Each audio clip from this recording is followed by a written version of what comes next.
And now it's time for more Commitment 2010 election news. All this week we're having the 4 candidates for Honolulu Mayor on our morning news for live interviews, discussing everything from rail to sewer fees to the city budget.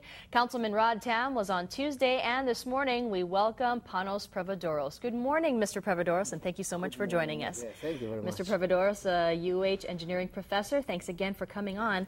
Now, you've established yourself as the anti-rail candidate, and what would you do if elected mayor with the rail project, because it's already in motion? The environmental study is being looked at by the Lingle administration, and 2 contracts have already been awarded.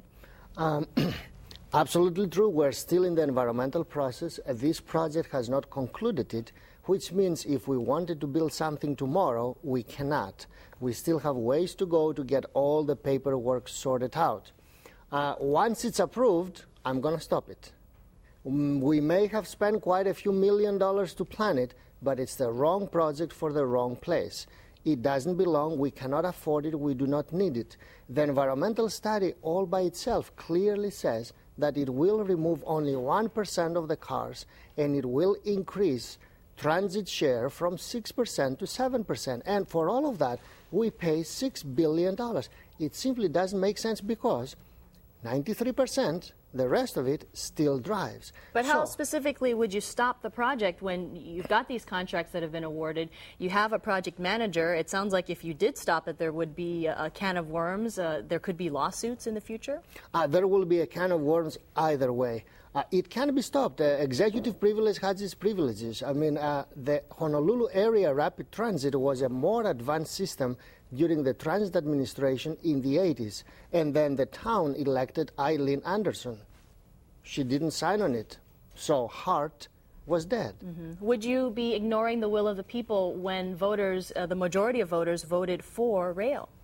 That is correct in the sense that I need to educate the folks that we voted for a completely different system. We voted for light rail, we voted for congestion relief, we voted going through Salt Lake, and we voted for paying less than $4.6 billion.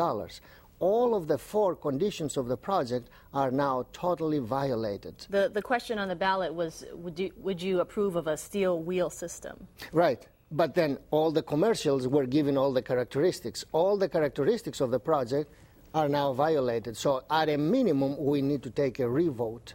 Some critics say that you're just a one-trick pony, as some would say. What's your response to that?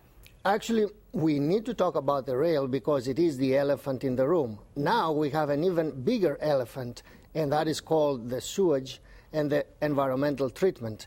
The price of the rail, if you believe the city, is somewhere south of $6 billion. The price of the consent decree with the EPA is over $7 billion. So the sewers really flush the rail down the toilet. A responsible mayor should understand that we cannot do both. And one of them is a consent decree, which means you must do. The other one is a charter amendment. You know, Mahia, in 2006, we voted in a bikeway amendment with 70% of the vote, and the city has done 0 on it.